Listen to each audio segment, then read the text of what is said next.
산은 삶의 터전을 일구게 했고 강은 소통의 길을 열어주었다. 하지만 산과 강을 넘어서려면 매번 속절없었다.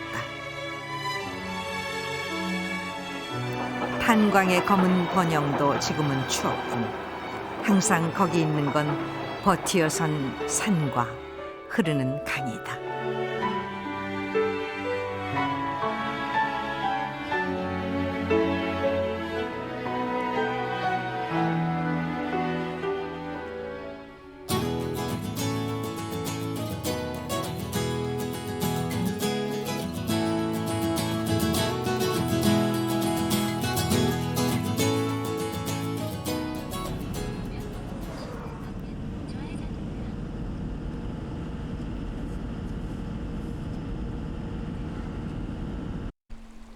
정선의 가을은 이미 저물고 있었다.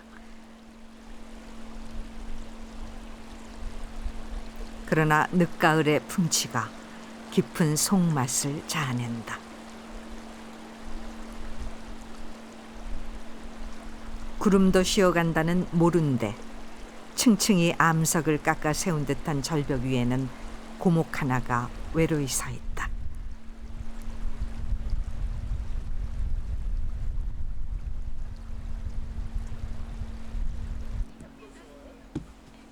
정선 여행의 첫걸음을 모른데에서 떼었다.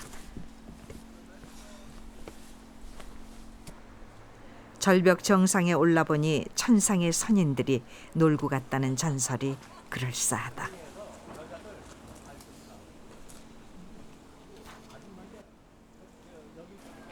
고목이 된 소나무의 수령은 대략 600년. 살았을 적 빼어났을 자태는 죽어서도 모른 데의 정취를 지켜주고 있다.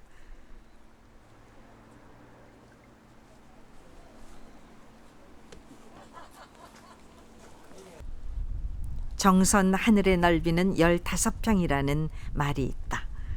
사방이 높은 산에 둘러싸여 있어서 하늘이 조금밖에 보이지 않기 때문이다.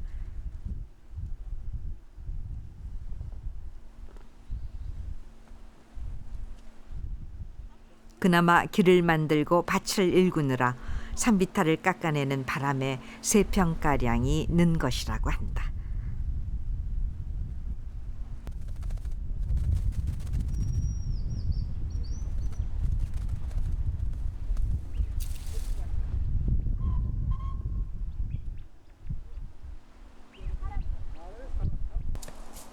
모른데 정상은 사철 따뜻한 기운이 감돈다. 덕분에 계절의 역행을 종종 보게 된다.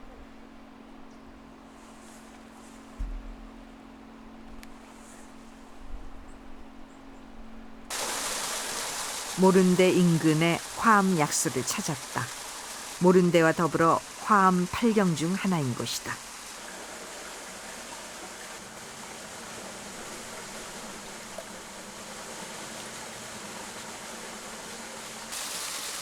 다량의 철분을 함유한 탓에 톡 쏘듯 쌉싸래한 약수의 맛이 입안을 시원하게 자극한다.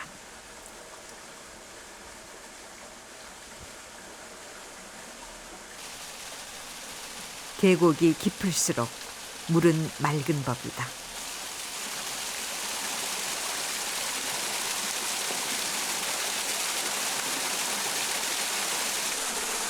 일급수에서만 사는 버들치가 때를 지어 서식하고 있다.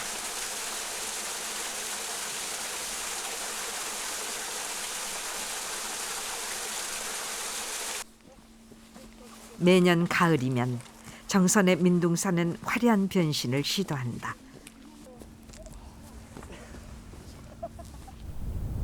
변신의 주역은 바로 억새. 정상 주변의 20여만 평이 억새꽃으로 뒤덮이면서 색다른 장관을 연출한다.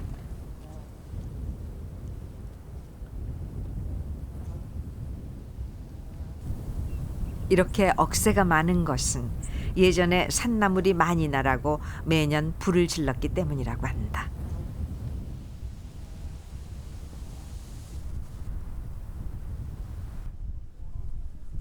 산의 정상에 오르자 이름이 왜 민둥산인지 바로 알게 됐다.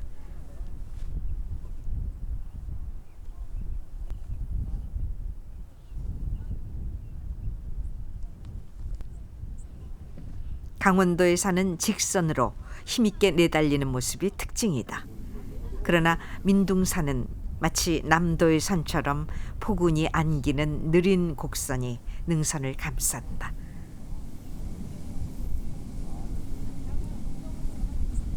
이 선입견이 이게 이제 태백산하고 다 이쪽 산세가 험하니까 좀 많이 거칠고 힘들 걸로 생각을 했는데 의외로 산이 부드럽고 편안합니다. 아, 그렇습니까? 예, 좋습니다.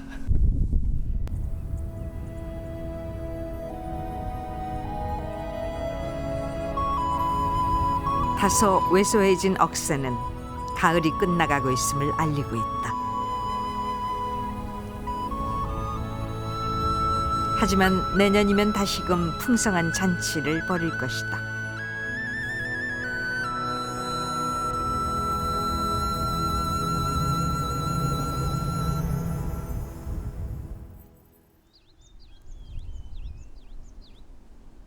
산은 절을 품고 절은 속세를 품는다. 정암사의 첫인상은 무척 예쁘게 산에 안긴 절이라는 것이다.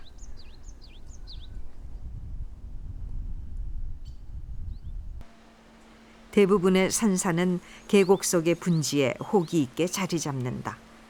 하지만 정암사는 자그마한 전각들이 가파른 산자락을 타면서도 위험을 잃지 않고 있다.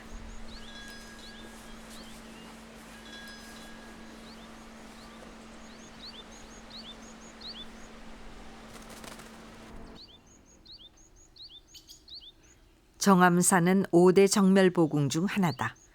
정멸보궁이란 부처의 진신사리를 모신 법당이다. 정암사는 신라 선덕여왕 12년 자장율사가 창건했다.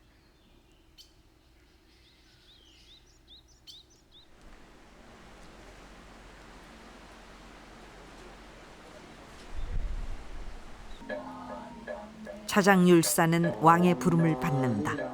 명을 받지 않으면 죽어야 했다. 그러자 자장은 내 하루 계를 지키다 죽을지언정 계를 어기고 100년 살기를 원치 않는다며 출가를 한다.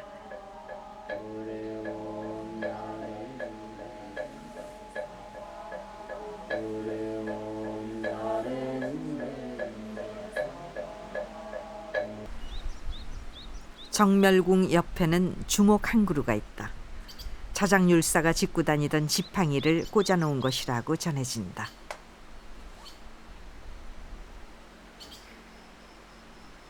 그런데 언제부턴가 고사목이 된 나무의 품 안에서 어린 주목이 자라났다. 필경 죽은 나무의 씨앗이 떨어져 고목 안에서 발아했을 것이다.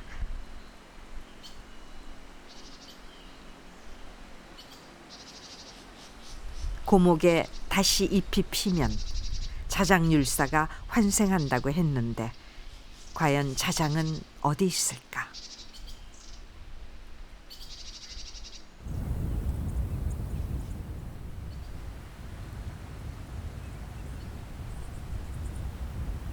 정멸궁 위쪽 산 중턱에는 수만호탑이 자리 잡고 있다. 부처의 진신사리를 모신 탑이다. 우리나라의 탑은 대부분 화강암으로 된 돌탑인데 수만호탑은 전탑이다. 전탑은 벽돌을 쌓아 만든 탑으로 중국의 탑 양식이다. 수만호탑은 특이하게도 벽돌이 아닌 만호석으로 지어졌다. 만호석은 예전부터 고급 석재다.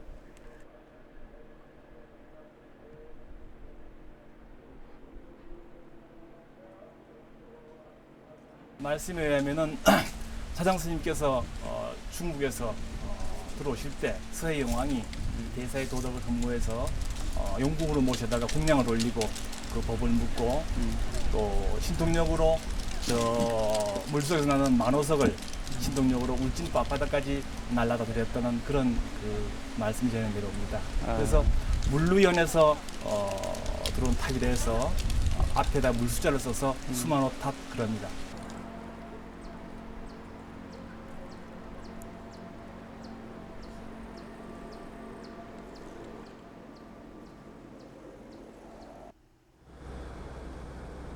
정선의 풍광은 어딜 봐도 아름답다. 그러나 때로는 그 아름다움 속에 묘한 슬픔이 비어 있다. 정암사에서 차로 5분 거리인 만항마을.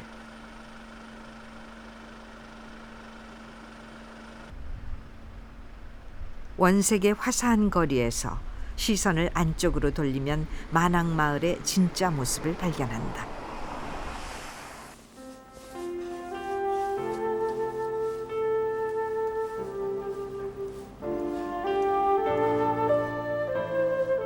곳곳에 인기척이 끊긴 지 오래된 집들이 보인다.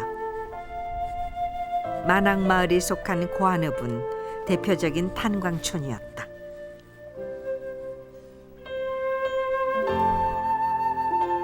그러나 2001년 광업소가 문을 닫는다. 한때 3,000명이 넘던 주민은 지금은 80여 명뿐이다.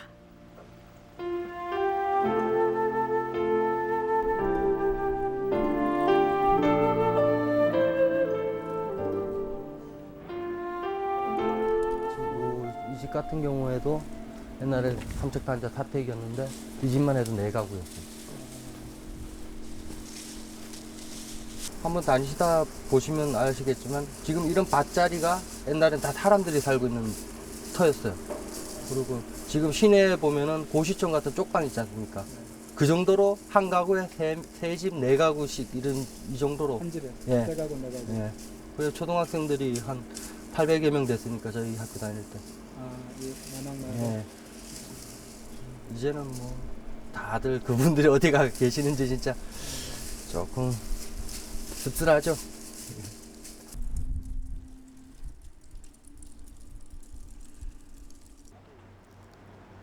고한읍 바로 옆에 위치한 사북에는 최대의 민영 탄광이었던 동원 탄좌 광업소가 있다. 지난 2004년 폐광과 함께 문을 닫은 광업소에는 옛 광부들 몇 명이 남아 석탄 유물 전시장을 운영하고 있다. 탄을 안에서 이제 탄을 가시겠죠.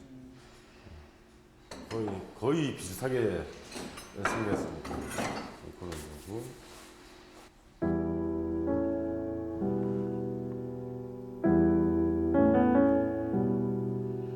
쌀보다 석탄이 중요했던 시절. 사람들이 절망의 끝에서 희망을 찾아 몰려들었다. 그곳이 탄광촌이다. 그곳에서는 희망조차도 검은색이었다.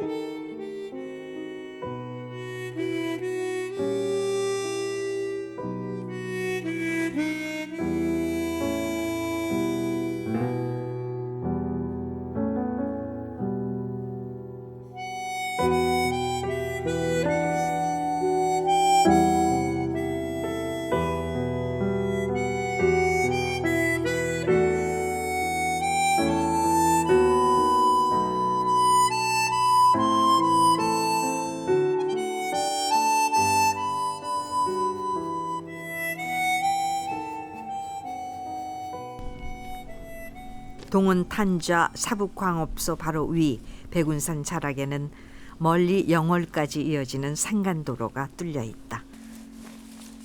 평균 해발 1000m 고지에 뚫린 이 길은 이름하여 운탄길, 석탄을 운반하던 길이다.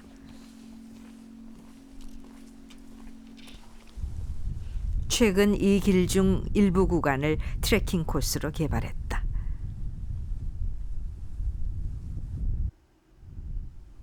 곳곳에 폐광의 흔적들. 사택이 있었던 지역은 잡목이 무성하다.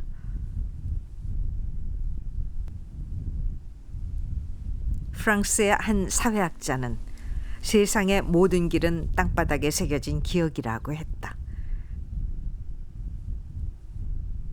굽이치듯 휘도는 길이 고된 산업화의 역정을 오롯이 보여준다.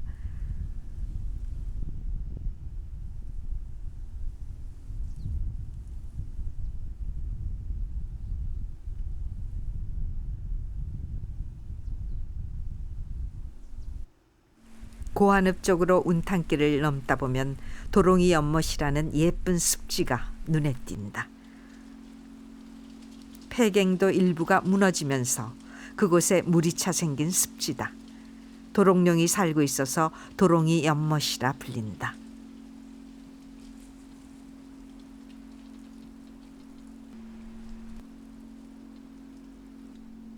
도롱뇽은 일급수에만 산다. 탕가루를 머금은 검은 물을 토해낼 때만 해도 용도 폐기된 산으로 여겼겠지만 자연은 놀랍게도 스스로 상처를 치유하고 있다.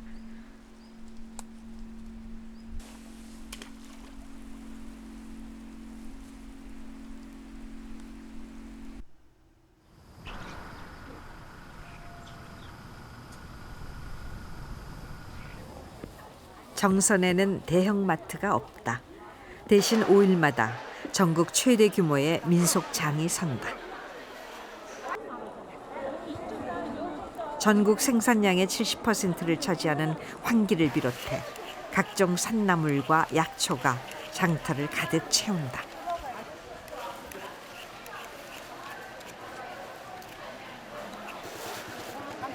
최근에는 많은 외지인들이 관광 삼아 정선장을 찾는다. 10,000원치 사면 6개 드리지 뭐. 뭘 6개 줘? 3개 5,000원이라면 예. 한 개 더 줘요. 이러면 다 되는데 6개 넣었는데. 6개도 했어요? 예. 6개 넣었잖아요. 한 개 더 줘요. 그렇게는 못 합니다. 아니, 그러면 안 사죠. 안 사서도 좋고. 한 개만 더 그래도 주면. 아이고 더 아줌마 돈이 10,000원이 아구나. 나도 그 돈이 1,000원이라도 더 받아. 손주들 용돈이라도 더 주지. 10,000원어치 사는데. 아이고 하나. 아줌마 10,000원치 사는데 2,000원 깎아드렸으면 됐지. 거기에 더 깎아놓으면 4,000원을 깎으면 나는 뭘 먹어요. 10,000원치 사는데. 팽팽했던 흥정이 겨우 마무리된다. 안 넣었어. 이거 엄마 거 아니야?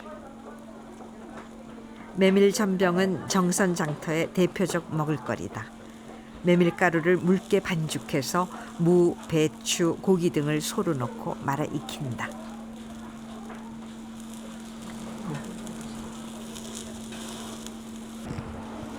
강원 산촌에서는 손님이 오면 메밀로 국수를 누르거나 전을 부쳐 대접했다. 일단 시장 보러 왔다가 아는 언니가 이러고 그럼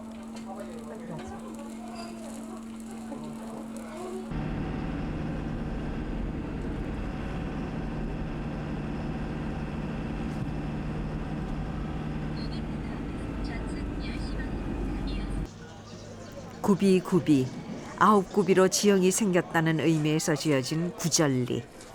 이름처럼 깊은 산골의 오지였던 이곳이 정선에서 가장 붐비는 명소로 바뀌었다.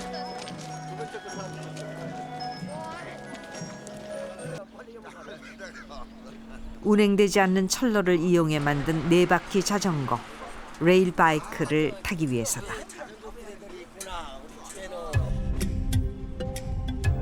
레일바이크는 아우라 지역까지 7.2km를 운행한다. 계곡의 풍광이 싱그럽다. 기차 여행의 풋풋한 추억과 자전거 타기의 즐거움이 함께 떠오른다.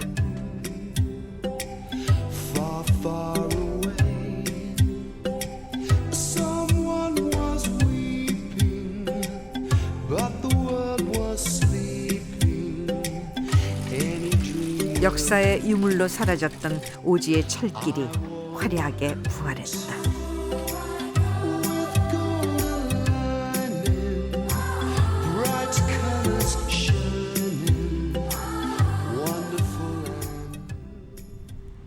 레일바이크를 타고 도착한 곳은 아우라지. 구절리 쪽의 송천과 삼척에서 발원한 골지천이 이곳에서 합류되어 어우러진다 하여 아우라지라 불린다.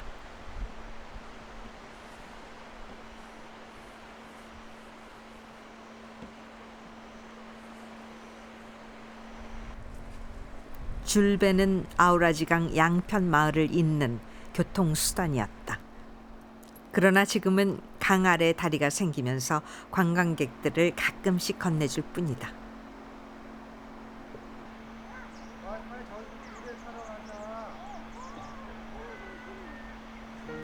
두 강이 어우러지는 합수머리에는 청동으로 조각된 처녀상이 있다. 이 처녀상에는 슬픈 전설이 있다. 결혼을 약속한 총각이 뗏목을 타고 떠났다 죽자 처녀는 강에 몸을 던진다. 처녀상은 죽은 이의 넋을 달리기 위해 세워졌다.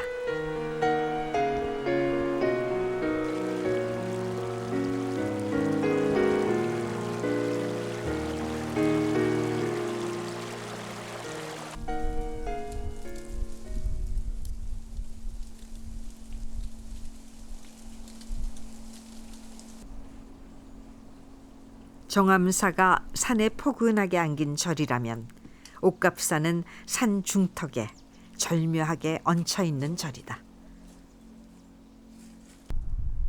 그리 오래되지 않은 이 작은 암자는 소박하다 못해 정겹다. 고추를 다듬는 스님의 손이 바쁘다. 김장 준비를 하는 것이다.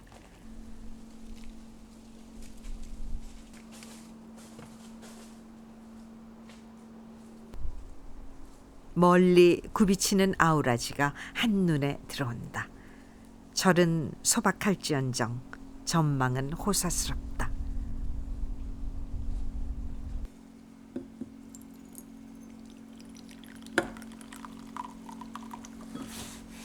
여기 어느 계절이 제일 좋습니까? 여기는 6월 달 한창 철쭉꽃 필 때. 6월 달에. 그래가지고 저 10월 한 보름 그 안 될 때 단풍. 여름에 철쭉꽃도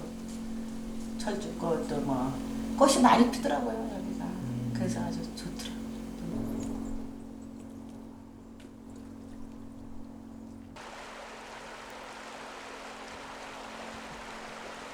계곡을 따라 강은 흐르고 강을 따라 길이 생긴다.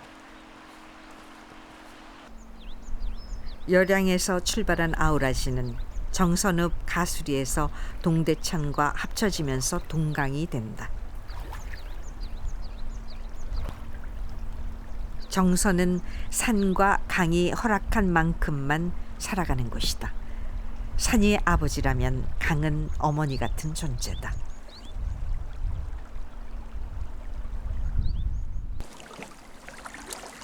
동강을 따라 내려가다 길의 끝에 다다랐다. 한 노인의 작은 농가가 여행자를 맞았다.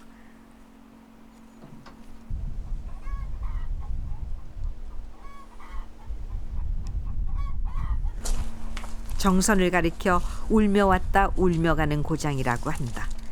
멀리서 시집온 새색시가 척박한 주위 환경의 앞날을 걱정하며 울고 막상 떠날 때는 정든 고장을 언제 다시 볼 수 있을까 하고 운다는 데서 생긴 말이다.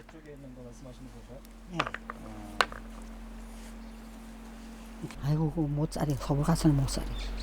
가면 뭐 타는 냄새고 공기 그렇고 가둬놓은 거 같지요. 이런 데 살아나가지고 어디 가니 자주 오지도 못해. 그래가지고 여기서 살다 이제 여기서 죽을 판이지.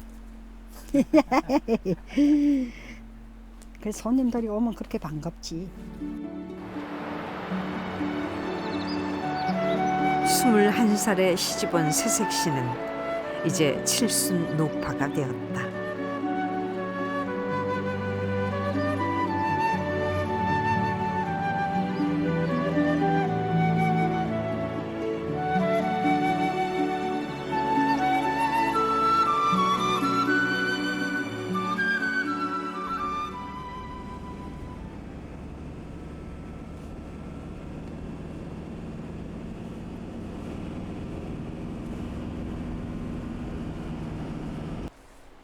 일주일 남짓한 여행 끝자락에 때이른 첫눈과 마주쳤다.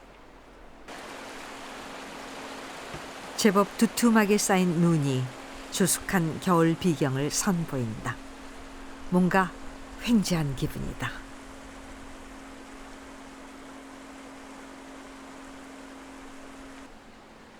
아홉 가지 아름다움을 조망할 수 있다고 해서 붙여진 이름 구미정. 조선 숙종 때 벼슬을 지낸 이자가 당쟁의 환멸을 느끼고 내려와 지은 정자다.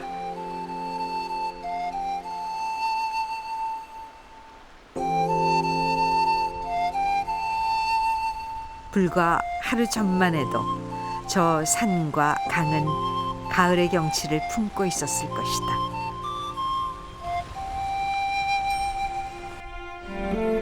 자연의 변화 앞에서 인간은 그저 초라하다.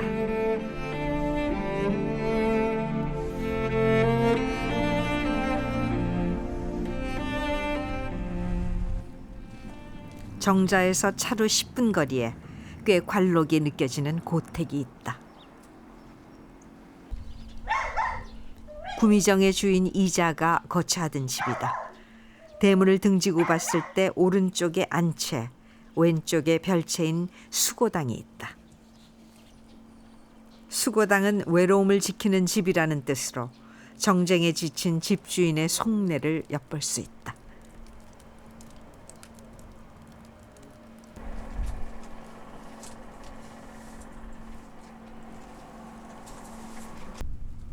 가옥은 영동과 영서의 지역적 특성이 잘 혼합됐다.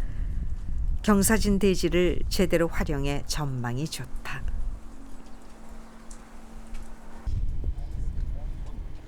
이 집의 주인은 이자의 9대손인 이위 씨. 손자까지 무려 11대가 한 집에서 나고 자랐다. 우리가 국민학교 다닐 때는 우리 동네에서 한 4, 50호 살고 있는데 이 마당이 운동장이에요.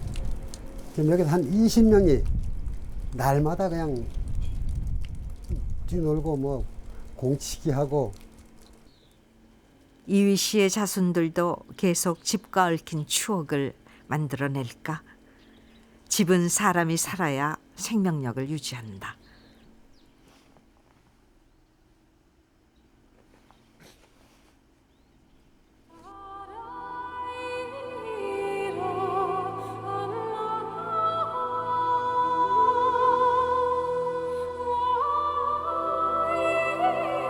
고봉의 정상에 올라오니 정선 하늘은 15평이라 하는 푸념이 그저 부질없다. 정선은 아담한 하늘을 허락받은 대신 장대한 산들을 품에 안았다.